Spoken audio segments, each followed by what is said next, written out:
सभा की कार्यवाही 2 बजे तक के लिए स्थगित की जाती है। सभा की कार्यवाही 2 बजे तक के लिए स्थगित की जाती है।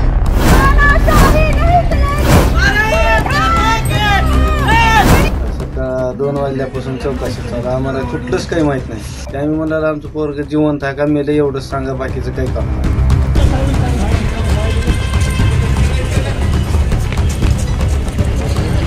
माझ्या लेकराच्या काय इच्छा आहे तर ती तर ऐकायचे होते की सांगून घ्यायचे होते.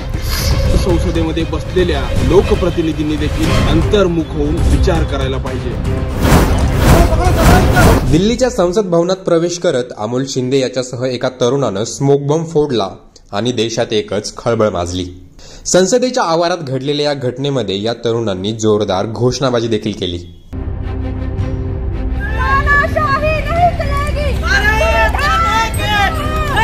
सड़कें अगर खामोश होगी तो संसद आवारा बन जाएगी, असं डॉक्टर राम प्रसाद लोहिया यांनी म्हटलंय. सध्या देशातले रस्ते खामोश आहेत. या अवस्थेमध्ये देशातल्या तरुणांच्या मनामध्ये असलेल्या असंतोषाने जर संसद भवनामध्ये जाऊन धडक दिली तर त्याच संसदेमध्ये बसलेल्या लोकप्रतिनिधींनी देखील अंतर्मुख होऊन विचार करायला पाहिजे. माध्यमांनी हा संसदेवरील हल्ला आहे, स्मोक बॉम्ब फोडणारे तरुण दहशतवादी असल्यासारखे वृत्तांकन केलं. या घटनेच्या खोलात न जाता माध्यमं स्मोक बॉम्बच्या नळीमध्ये अडकली होती.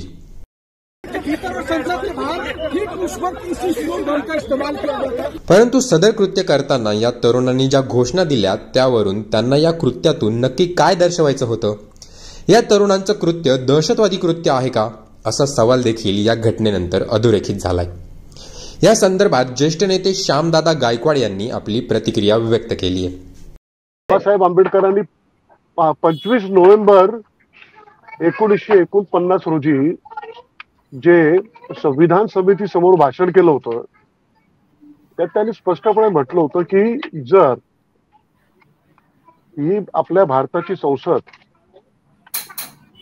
जर जनतेच्या सामाजिक, राजकीय, आर्थिक आकांक्षांची जर पूर्ती करत नसेल तर ज्यांना स्वातंत्र्य, समता, बंधुत्व, न्याय, विशेष करून सामाजिक आणि आर्थिक न्याय याच्यापासून दूर केलेलं आहे. ज्या वेळेला अत्याचारित समूहांची कोंडी होते चारी बाजूनं त्यावेळेला अशा प्रकारचा निषेध होणं याला आपल्याला आतंकवादी कृती म्हणता येणार नाही. जवळजवळ सर्व संविधानिक संस्थांचं ज्या पद्धतीनं संस्थांचा कोंडमारा आताच्या शासनानं केलेला आहे, अगदी पत्रकारितेमध्ये सुद्धा आपण जर पाहिलं माध्यम, सर्व माध्यम ही लोळी पागडी झालेली आहेत. अशा अवस्थेमध्ये या मुलांनी त्यांचा जो विद्रोहाचा मार्ग संसदेसमोर मांडलेला आहे, प्रत्यक्ष कृती केलेली आहे, त्यांना आतंकी म्हणता येणार नाही. संसदेच्या अधिवेशनादरम्यान अनेक आंदोलनं होत असतात. आपल्या मागण्यांची निवेदनं घेऊन अनेक नागरिक येत असतात. या सगळ्यांना संबंधित मंत्र्याला सहजपणे भेटता येतं का? सरकारच्या धोरणाविरोधातील त्यांची मतं मांडण्याची संधी मिळते का, याचा विचार करणं देखील महत्वाचं आहे.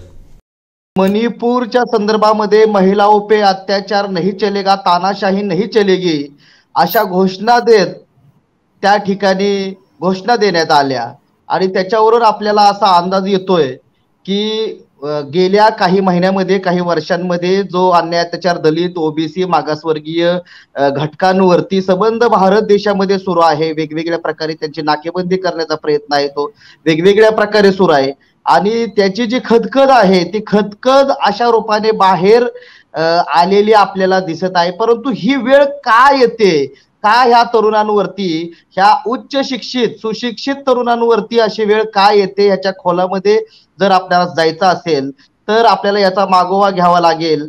एखादं निवेदन द्यायला प्रधानमंत्री किंवा मुख्यमंत्री, राज्यपाल महोदय यांच्याकडे जर वेळ मागितली, मंत्री महोदयांकडे वेळ मागितली, तर ती वेळ त्या शिष्टमंडळाला दिली जात नाही.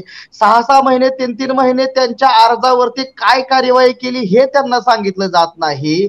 मेन स्ट्रीम मीडियामध्ये त्यांच्या कुठल्याही प्रकारच्या बातम्या येत नाहीत, कुठल्याही प्रकारची बातमी त्यांची छापून येत नाही. त्यावेळेस कुठलाही त्यांच्याकडे मार्ग शिल्लक राहत नाही की सरकारला आम्ही कुठल्या प्रकारे आमच्या मागण्या त्यांच्यापर्यंत पोहोच. संसद सभागृहात घडलेल्या या घटनेमध्ये लातूर जिल्ह्यातील जरी या गावचा 27 वर्षाचा अमोल शिंदे हा तरुण सहभागी होता. तो सर्वसामान्य कुटुंबातील असून पोलीस भरतीसाठी जातो म्हणून घरातून निघाला होता. त्याच्या आईवडिलांच्या पाठीमागे पोलीस चौकशीचा ससेमिरा लागला असून आई वडील त्याच्या परतण्याची वाट पाहत आहेत. माझ्या लेकरानं काय गुन्हा केला त्याचा काही विचारपूस सध्या करायला नाही. माझ्या लेकराला कशानं अडकावलंय, का बरं अडकावलंय, माझ्या लेकराच्या काय इच्छा आहेत ती तर ऐकायच्या होत्या की सांगून घ्यायच्या होत्या. त्यांचे तेवढ्या ह्याच्यामध्ये गेलाय, तेवढा धिंगाणा केलाय म्हणून सांगते तर ती मग बाहेर चौकशी केलीच असेल की त्याने कसं मध्ये जाऊ दिले, कसं मग मध्ये जाऊन कसं पकडले त्याला. माझ्या लेकराला नोकरीची अपेक्षा होती, हे काय झालंय माझ्या लेकराला. माझ्यापर्यंत माझं लेकरू सुखरूप पोहोचावं. काय केले काय नाही काहीच माहिती नाही आम्हाला. फक्त 9 तारखेला आमच्यापासून गेलाय पोलीस भरती आहे म्हणून. ह्याच्या इतर आम्हाला काहीच माहिती नाही. सकाळ 2 वाजल्यापासून चौकशी चालू, आम्हाला कुठलंच काही माहित नाही. ज्यावेळेस पोलीस घरी आले त्यावेळेस माहिती झाली की असं असं झालं. त्यामुळे म्हणाला आमचं पोरग जिवंत आहे का मेलं एवढंच सांगा, बाकीचं काही का होणार म्हणलं. एवढीच माहिती आम्हाला बाकी नाही. पोलीस आल्यासच आम्हाला माहिती झालं, ह्याच्या इतर काहीच माहित नाही आम्हाला. काय केलं आणि कसं गेलं एवढंच घरून गेले ते पोलीस भरतीसाठी म्हणून गेले. पोलीस वगैरे आले होते, काय तपास केले, काय ते कागदपत्र विचारायला ते आम्हाला काही कळत नाही त्याच्यातलं. आम्ही टिकाव खऱ्याची माणसं, आम्हाला त्याच्यातलं काहीच माहित नाही काय राहते काय नाही. ते आले, बघितले, घराचे झटके घेतले, कागदपत्र, मोबाईल हे ते बाकीचं सारं सामान आमचं घेऊन गेले. तर तुम्ही चौकशी करायचं, विचारायचं कसं आहे काय नाही. त्यात आम्हाला तर काही माहिती नाही ह्याच्यातलं.